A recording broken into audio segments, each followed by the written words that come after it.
저희는 지난 한 주간 고난 주간으로 보내면서 예수님의 고난과 그리고 죽으심을 묵상하고 또 우리를 위해서 행하신 그 구속 사역에 대해서 감사와 찬송을 올려드리는 시간을 가졌습니다. 제법 조용하게 지낸 일주일이었죠. 하지만 2000년 전 실제로 이 사건이 벌어졌던 예루살렘은 결코 조용하지 않았을 것입니다. 예수님을 따르던 그 모든 사람들, 예수님을 견제하던 종교 지도자들, 그들에게 있어서 정말로 큰 사건이 벌어졌기 때문이죠. 바로 예수님께서 붙잡히시고 고난을 당하시고 그리고 마침내는 십자가에서 죽으신 사건입니다. 유력한 그리고 힘 있는 어떤 사회혁명가가 혹은 종교 지도자가 죽었다는 사실, 그리고 가장 끔찍스러운 십자가 형벌로 죽었다는 사실만으로도 깜짝 놀랄 만한 일인데, 며칠 지나지 않아서 예수가 살았다라는 이러한 소문까지도 퍼지기 시작한 것입니다. 그러니까 이 모든 일들은 이스라엘 백성들에게 충격적이지 않을 수가 없었던 것이죠. 물론 모든 사람들이 똑같은 충격을 받은 건 아니에요. 예수님을 죽이려던 종교 지도자들에게 있어서는 마치 알턴니가 빠진 것처럼 속 시원한 그러한 사건이었고, 예수님의 십자가 죽음, 이것은 또 다른 사람들, 즉 예수님을 정치적인 투쟁가나 혹은 독립투사처럼 여겼던 이스라엘 백성들에게 있어서는 많은 아쉬움, 그리고 또 좌절과 절망을 안겨준 그런 사건이었을 것입니다. 무엇보다 3년 동안 예수님을 믿고서 전 생애를 바친 것처럼 그렇게 동고동락했던 제자들에게는 놀람과 충격, 그리고 그것을 넘어선 두려움과 공포의 사건이었을 것입니다. 이들은 실제로 문을 걸어 잠근 채 두문불출하죠. 왜냐하면 두려움 때문이었습니다. 우리가 믿고 따르던 우리의 리더, 우리의 지도자 예수 그리스도가 죽었는데 우리도 죽지 않겠는가 하는, 우리도 잡히면 죽을 것이다라는 이러한 두려움 때문이었을 것입니다. 그런데 궁극적으로는 이들이 두려워했던 이유가 무엇이냐? 예수님의 부활에 대한 믿음이 없었기 때문이라고 이야기할 수 있을 것입니다. 예수님은 살아계셨을 내내 내가 다시 살아날 것이다, 내가 죽지만 다시 살아날 것이다, 이 부활에 대한 소식을 계속 전해 주었음에도 불구하고 제자들은 듣고 싶은 소리, 보고 싶은 것만 보았나 봅니다. 그래서 정작 예수님이 돌아가셨을 때는 그분의 부활에 대해서 전혀 생각할 수 없었던 것이죠. 그러니까 믿음이 없었다, 이렇게 이야기할 수 있습니다. 또 어떤 사람들은 예수님의 이러한 허망한 죽음에 낙심한 채 자신이 살던 곳 고향으로 돌아가는 사람들도 있었습니다. 오늘 함께 읽은 본문은 엠마오로 가던 두 제자에 관한 것인데, 바로 이런 사람들이 낙향을 하는 사람들이었죠. 놀랍게도 이 사람들이 자기의 고향으로 돌아가는데 그들이 들었던 소식에 비하면, 아니 그런 소식을 들었는데도 왜 고향으로 갔을까, 이런 생각을 하게 됩니다. 무슨 말인가 하면 예수님의 죽으심에 관한 소식만이 아니라 여인들, 그리고 또 다른 어떤 사람들에 의해서 무덤이 비었다, 혹시 예수님께서 살아나신 것 아닌가 라는 이런 소식까지도 들었어요. 그럼에도 불구하고 이 사람들은 우연히, 혹은 누군가가 장난을 치거나, 혹은 누군가가 예수님의 시신을 도적질해 갔거나 여러 가지 이유에서 비었을 거야 라는, 특별히 신경 쓰지 않고 믿음 없는 채로 자신의 고향을 향해서 돌아가고 있었던 것입니다. 누가복음 우리가 읽은 24장 22절부터 24절 읽진 않았습니다만 그곳을 읽어드리면 이렇습니다. 또한 우리 중에 어떤 여자들이 우리로 놀라게 하였으니 이는 그들이 새벽에 무덤에 갔다가 그의 시체는, 예수님의 시체는 보지 못하고 와서 그가 살아나셨다 하는 천사들의 나타남을 보았다 함이라. 또 우리와 함께 한 자 중에 두어 사람이 무덤에 가 과연 여자들이 말한 바와 같음을 보았으나 무덤이 빈 것을 보았다는 거죠. 그러나 예수는 보지 못하였느니라. 자기들이 이야기해요.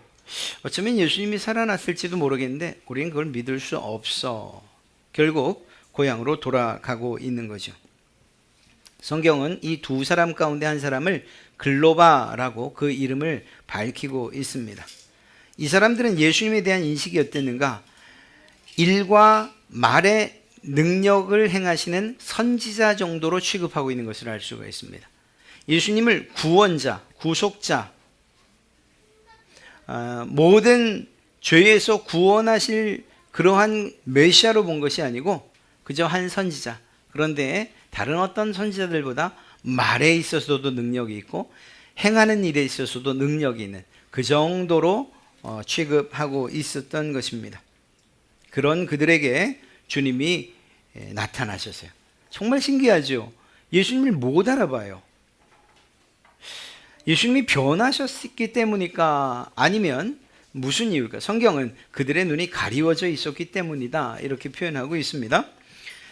그렇게 동행하시면서 예수님은 그 두 명과 많은 이야기를 나누십니다. 그리고 그들이 가려고 했던 엠마오 가까이에 드디어 도착을 하지요. 예수님은 짐짓 더 멀리 가는 것처럼 그렇게 말씀을 하십니다. 이제 여기서 헤어집시다. 아마 이렇게 이야기했을지도 모르죠. 그런데 이 두 명의 제자들이 예수님께 간청합니다. 그러지 마시고 저녁 때가 되고 날이 어두웠으니까 우리와 함께 묵으시면 어떻겠습니까? 주님께서 못 이기는 척 그렇게 그 제자들과 함께 머물죠. 곧이어 밥상이 차려집니다. 주님께서 그들과 함께 식사를 하려고 자리에 앉으신 것입니다. 그리고 나서는 빵을 들고 감사 기도를 하시고 제자들에게 나눠줘요. 빵을 받아 들고 감사 기도를 하시고 그것을 떼어서 제자들에게 나눠줘요. 그리고 나선 그들의 눈이 밝아져 우리와 함께 왔던 그리고 지금 이 떡을 떼어주는 분이 예수님이구나 그때 발견하게 됩니다. 그런데 그것을 깨닫는 순간 주님은 사라지고 계시지 않지요. 직접 예수님을 만난 이 제자들은 어떻게 했을까요? 당연히 예루살렘으로 돌아갑니다. 지금까지는 예수님의 부활에 대한 다시 살아나셨던 것에 대한 믿음이 없어서 이리도 흔들리고 저리도 흔들리다가 자기의 고향집으로 갔던 바로 그 사람들인데 이제는 부활하신 예수님을 직접 자신들의 눈으로 보고 만나고 이야기하고 깨달은 다음에는 다시금 예루살렘으로 올라갑니다. 그리고 11 제자들과 그곳에 모여있는 사람들에게 예수님은 살아나셨습니다. 저희가 예수님과 이야기했습니다. 예수님께서 떡을 떼어 주셨습니다. 이렇게 예수님의 부활을 증언하죠. 이 얼마나 놀라운 사건입니까? 이들의 눈이 언제 밝아집니까? 그렇습니다. 식사의 자리에서 예수님과 함께한 식탁에서 조금 더 지나가서 오늘 우리가 읽은 말씀을 보면 주님께서 말씀을 강론하시고 그리고 그 말씀을 풀어 해석해 줄 때 이미 마음은 뜨거워졌다 이렇게 이야기하고 있습니다. 그런데 그 모멘텀이 된 것은 식사를 하실 때 예수님의 사역을 가만 한번 생각해 보시겠습니까? 예수님은 성경을 읽다 보면 복음서를 읽다 보면 많은 일들을 하셨는데 또 그 가운데 여러 번 예수님께서 하셨던 식사에 관한 이야기를 기록하고 있어요. 우리말로 하면 그냥 밥 먹은 이야기를 성경에 기록하고 있는 거죠. 예수님께서 우리 표현대로 하면 예수님께서 세리 마태와 밥을 먹었습니다. 예수님께서 삭개오의 초대를 받아서 그 집에 들어가 밥을 먹었습니다. 아니 밥 먹는 일이 그렇게 중요한가요? 그런데 성경에서는 굳이 예수님을 만난 것으로 끝나지 않고 함께 밥을 먹었다라는 이러한 표현들을 기록하고 있는 것을 보게 됩니다. 그런데 공통점이 있어요. 예수님께서 함께 밥을 먹었던 사람들, 물론 바리새인들도 있었습니다만 그들은 목적이 있었어요. 예수님께서 그들과 함께 밥을 먹으면서 그들의 불의와 그들의 잘못된 생각들을 깨우쳐 주신 일들이 많아요. 그러니까 선의 일을 가지고 그들을 사랑하는 마음으로 밥을 먹은 일은 사실 바리새인들과는 없다 이야기에도 틀리지 않습니다. 오히려 예수님께서 밥 먹자라고 하신 분들, 그들은 대부분 소외당한 사람들이었고 사회적으로 약자라 불리는 그런 사람들이었습니다. 말씀드린 세리, 마태, 삭개오, 또 이방인들, 또 남자나 여자 등등, 또 어른과 아이 구별 없이, 심지어는 죄인들과 함께 밥을 먹었어요. 이건 정말 어려운 일이에요. 지금도 사실은 어려운 일일 수 있어요. 사회적으로 지탄받는 누군가와 함께 밥을 먹는다는 일은 부담스러울 수밖에 없는 일이에요. 그런데 주님께서 밥 먹자라고 하셨던 그 사람들의 면면은 우리가 이해할 수 없는, 또 우리까지도 무시할 수 있을 법한 사람들이었다는 거죠. 특별히 이런 예수님의 식사 그리고 식탁을 생각하면서 그분이 하셨던 행위에 주의를 기울여 볼 필요가 있습니다. 오늘 30절 말씀을 읽어드릴게요. 그들과 함께 음식 잡수실 때에 떡을 가지사 축사하시고 떼어 그들에게 주시니. 여러분, 이 문장 안에는 4가지의 동작이 들어 있습니다. 받으시고, 그러니까 떡을 가지시고, 축복하고 감사하시고, 그리고 그 떡을 떼시고, 그리고 다시 주시는 거예요. 가지시고 축사하시고 떼시고 주시는 이 4가지 행동이 예수님의 식사 교제의 특징이에요. 특징. 여기에만 그런가? 아니에요. 예수님께서 베푸신 만찬의 이야기들을 다루는 그 내용들을 보면 동일한 패턴이 있는 것을 보게 됩니다. 마태복음에 기록된 5,000명을 먹이신 사건을 한번 보시겠어요?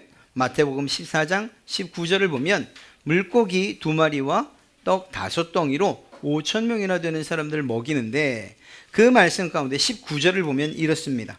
무리를 명하여 잔디 위에 앉히시고 떡 5개와 물고기 2마리를 가지사 하늘을 우러러 축사하시고 떡을 떼어 제자들에게 주시매 제자들이 무리에게 주니. 보십시오. 떡을 가지시고 축사하시고 떼어서 주신다. 제자들은 받은 것들을 또다시 나눠주는 일들을 하죠. 비슷한 이야기지만 다른 이야기가 15장에 계속해서 기록됩니다. 이번엔 4,000명을 먹이신 사건인데요. 내용은 거의 같아요. 예수님에게는 떡 7 그리고 물고기 몇 마리 뿐이었습니다. 주님께서는 그들을 땅에 앉히시고 이렇게 하시죠. 15장 36절을 보면 떡 7개와 그 생선을 가지사 축사하시고 떼어 제자들에게 주시니 제자들이 무리에게 주매 모두가 먹고 남았다. 보십시오. 같은 패턴이에요. 가지시고 축사하시고 떼어 제자들에게 주었다. 나누어 주었다. 예수님께서 잡히시던 날 밤에 있었던 마지막 만찬은 어떨까요? 그것도 동일하게 기록하고 있습니다. 마태복음 26장 26절 말씀을 보면 그들이 먹을 때에 예수께서 떡을 가지사 축복하시고 떼어 제자들에게 주시며 이르시되 받아서 먹으라 이것은 내 몸이니라 하시고. 그렇습니다. 여기서도 마찬가지로 가지고 축복하고 떼고 준다. 이러한 동일한 패턴이 있습니다. 요한복음 21장 1절부터 14절에는 마지막 기록된, 그러니까 예수님이 부활하신 후에 이 고기를 잡으러 간 자기의 제자들과 마지막으로 하신 아침 식사가 기록되어 있어요. 아침밥을 드신 거죠. 거기도 보면 이 4가지 패턴 가운데 가장 앞과 뒤, 즉 떡을 가져다가 21장 13절인데요. 예수께서 가셔서 떡을 가져다가 그들에게 주시고 생선도 그와 같이 하시니라. 즉 가지시고 주시는 것. 그 사이에는 아마도 주님께서 늘 하시던 그러한 식사의 그 습관상 반드시 축사하셨고 그리고 떼어서 나눠주는 일도 포함되어 있었을 것이라 생각합니다. 여러분, 단순하게 이 네 가지 행동이 반복되는 것처럼 말씀드렸습니다만 이것은 정말로 중요한 이야기입니다. 여러분들이 이 네 가지 동작을 잘 기억하신다면 우리의 삶에서뿐만 아니라 우리의 예배에서 정말 하나님께서 기뻐하시는, 그리고 또 여러분들에게 은혜와 복이 되는 그러한 예배의 시간들을 경험하시리라 저는 확신합니다. 예수님께서는 우리가 드리는 것을 받으시는 분이라는 것을 꼭 기억하십시오. 우리의 것을 취하십니다. 그것이 우리의 떡이든 물고기든 포도주이든 무엇이든지 간에, 우리의 염소이든 양이든 비둘기이든, 심지어는 우리의 죄와 혹은 또 우리의 단점, 반대로 우리의 강점이나 장점까지 우리가 하는 일도 받으시고 우리의 쉼도 받으시는, 우리의 배고픔이나 목마름, 이 모든 것, 우리가 가진 모든 것을 받으시는 하나님이시라는 것을 꼭 기억하십시오. 예수님께서 제자들이 가지고 온 물고기 2마리와 떡 5덩이를 보고 야, 이거 갖고 도대체 어떻게 먹이란 말이냐라고 말씀하셨습니까? 아니에요. 그렇지 않으셔. 정말로 물고기 1마리, 떡 1덩이여야 떡 1덩이뿐이라 했을지라도 주님은 그것을 가지시고 축사하셨을 거예요. 그리고 떼어 나눠 주셨을 것이며 놀라운 기적이 일어났을 것이라 저는 믿습니다. 주님께 가지고 나오는 것이 우리의 생각에 작다고 부족하다고 이것도 하나님이 받으실까라는 이러한 마음들을 내려놓으십시오.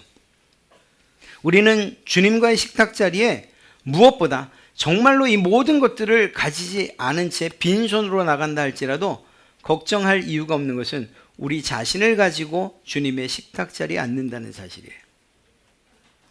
여러분의 손에 들려진 그 무엇보다 주님은 여러분이 더 소중하지 않습니까? 부모님들이 자녀들과 함께 식사하는 이 일 정말로 기쁘게 여긴다는 것을 저는 나중에야 알았어요. 그냥 바쁘다는 이유로 또 이게 뭐 지금 생각해 보면 그렇게 큰 비용이 드는 것도 아닌데 그때는 왜 그렇게 크고 또 힘겹게 생각을 했는지. 주님께서 우리를 받으신다 할 때에 우리의 손에 들려진 것만 받으신다, 그리고 그것만 기뻐하신다고 생각하지 마십시오. 더 중요한 것은 바로 여러분 각자 자신입니다. 하나님의 식탁, 주님께서 베푸신 그 식탁, 그 식사의 자리에 앉는 것만으로도 주님은 이미 받을 것을 받으셨다 말씀하신다는 것입니다. 주님께서 그 어떤 것들을 구별하지 아니하시고 받으시며 취하시는 거죠. 그리고는 예수님께서는 우리가 가지고 간 것, 그리고 가지고 간 우리들을 위하여서 축복하시고 감사하신다는 거예요. 하나님께. 여러분들의 이름을 부르며 하나님, 누구누구가 나의 식탁 자리에, 하나님의 식사 자리에 이렇게 나왔습니다. 이를 축복하시고 그 축복하심에 감사드립니다. 이렇게 말이죠. 식탁 위에 혹은 그 주변에 무엇이 있던지 간에 주님께서는 그 모든 것들을 축복과 감사로 통하여 하나님께 다시 돌려드린다는 것이죠. 말씀드린 것처럼 주님은 우리가 가진 것들이나 심지어 우리 자신까지에 대해서도 결코 비난하거나 정죄하거나 거부하지 아니하신다는 거예요. 우리가 어떤 모양이든지 간에 말입니다. 주님 앞에 나오는 그것이 중요합니다. 주님께서 베푸신 만찬의 자리에 나오는 것, 그 자리에 앉는 것이 정말 중요합니다. 놀랍게도 주님께서는 우리가 가지고 간 것을 떼십니다. 이렇게 나누십니다. 그리고 그것들을 우리에게 다시 돌려주시죠. 여러분, 우리가 성만찬을 할 때 그 떡이 떼어지는 것을 무엇을 의미한다고 이야기합니까? 그것은 바로 주님의 몸이 찢겨지는 것, 주님의 죽으심을 이야기한다고 말하죠. 그런데 그것이 있었기 때문에 우리가 죄 용서함을 받은 것 아닙니까? 이것처럼 주님의 이 깨어짐과 찢겨짐이 여러분이나 저에게도 있어야 한다는 사실입니다. 주님 앞에 나올 때에 거짓과 위선 혹은 단단한 속과 굳은 껍질을 가지고 주님 앞에 나왔다 할지라도 주님께서 그것을 산산히 부수시고 그리고 깨신다는 사실을 의심치 마십시오. 주님께서 떡을 나누시듯이 빵을 떼어내듯이 여러분들의 모든 껍질을 벗기시고 그리고 여러분들로 하여금 새로운 놀라운 변화를 그리고 하나님께서 기뻐하시는 모습으로 여러분들을 이루어 가시며 바꿔 가실 것이라는 사실을 오늘 말씀하고 있는 것입니다. 하나님께서 구하시는 제사는 상한 심령이라 하나님이여 상하고 통회하는 마음을 주께서 멸시하지 아니하시리이다. 내가 주님 앞에 가장 좋은 것을 가지고 가고 싶다는 그 마음은 저나 여러분이나 동일할 것입니다. 그러나 설령 우리 손에 그렇게 자랑할 만한 우리가 스스로 자랑할 만한 것이 없다 할지라도 그것 때문에 주님 앞에 나아가는 것을 포기하지 마십시오. 제 개인적인 이야기를 들어서 정말 죄송한데 친구들과 한번 싸운 적이 있어요. 뭐 그렇다고 치고받고는 아니고 그냥 말다툼 정도죠. 4명의 친구가 학생 때부터 어렸을 때부터 친구였는데 그 중에 한 명이 제법 자존심이 있는 친구예요. 어느 날 만나자 해도 안 만나더라고요. 그래서 야, 너 도대체 왜 안 만나냐 그랬더니 그때 한 이야기가 뭐냐면, 야, 만나면 내가 밥이라도 한번 사야 되는데 내가 돈이 없다. 그래서 안 만나네. 그래서 제가 가만히 있었을까요? 그런 건 또 제가 또 가만 못 있어요. 아니 그게 무슨 친구냐. 없으면 없는 대로 있으면 있는 대로 만나는 것이. 지금 잘 만나고 있어요. 무슨 말인가 하면 친구들 사이에서도 내가 없어서 부족해서 너희들 보기 부끄러워서 나 못 만나겠다 라고 하면 정말 친구 아니라고 이야기할 수 있는 거예요. 주님 앞에 나갈 때에 내가 주님 앞에 드릴 것이 너무 부족해서, 아니 드릴 것은 고사하고 내 자신이 부끄럽고 너무 부족해서, 오늘 표현대로 하면 상한 심령이고 그리고 또 망가진 마음이어서 주님 앞에 나가기에 부끄럽습니다. 아니라는 거예요. 그것도 주님 앞에 가지고 나갈 때에 깨어지는 역사가 일어날 줄로 믿습니다. 주님께서 깨시기 때문이에요. 그리고 마지막으로 주님께서는 우리가 그분께 가져간 것을 여러분에게 다시 나눠주시고 돌려주신다는 것입니다. 물론 이것은 우리가 가지고 간 그대로를 돌려주시는 법이 없어요. 예수님의 손에 들렸던 물고기 2마리와 떡 5덩이가 5,000명을 먹이는 놀라운 그러한 기적으로 베풀어진 것처럼 주님의 손에 들려진 여러분과 여러분이 드린 그것들은 놀라운 변화, 우리가 말하는 축복과 은혜의 그러한 열매로서 여러분들에게 되돌려질 것이라는 사실입니다. 주님과 식탁 자리에 앉는 것은 그것만으로도 우리에게 축복인데, 주님께서 그런 우리에게 우리를 변화시키시고 그리고 우리가 감당할 수 없을 만큼의 풍성한 은혜를 우리에게 덤으로 되돌려 주신다는 사실을 오늘 말씀하고 있는 것입니다. 주님의 손에 들려 놀랍게 변화된 것들을 우리에게 주시고 또한 다시 되돌려진 우리는 예수 그리스도의 축복의 증인의 삶을 살게 될 줄로 믿습니다. 마치 이들이 그랬던 것처럼 말이에요. 더욱 풍성해진 하나님의 은혜를 증거하는 증거들이 될 것이고 주님의 몸과 피로 새로워진, 그래서 나는 죽고 예수님께서 사는 삶을 살게 될 줄로 믿습니다. 이것이 주와 함께하는 만찬의 신비입니다. 그럼 언제 식사를 하란 말입니까? 아니면 주님을 대하듯 이 목사를 그거 절대 아닙니다. 여기에서 또 잘못 들으셔서 앞부분만 주님을 대하듯 목사를 대접하, 그래, 그거 아닙니다. 다시 말씀드립니다. 그걸 말씀드리는 게 아니고 오늘 함께할 성찬의 시간을 포함해서 더 중요한 때가 있는데, 그것은 바로 즉 주님께서 가지시고 축사하시고 떼시고 다시금 나눠주시는 이러한 행위들이 가장 잘 드러나는 그 현장이 바로 예배의 현장이라는 거예요. 예배. 주님께 가지고 나오십시오. 앞서 말씀드린 것처럼 그것이 무엇이든지 상관없어요. 여러분의 몸과 마음 모든 것을 가지고 주님께 나오십시오. 다만 빈손과 빈 마음으로만 오지 마십시오. 상한 심령도 괜찮고 깨진 심령도 괜찮아요. 어떠한 마음으로든 무엇이든 가지고 나오십시오. 좋은 것만 골라 가지려고 하지 마십시오. 주님께는 이미 모든 것들이 다 좋기 때문이고 풍성하기 때문입니다. 오히려 앞서 말씀드렸던 것처럼 주님께서 구하시는, 하나님께서 구하시는 제사는 상한 심령이라고 이야기하고 있어요.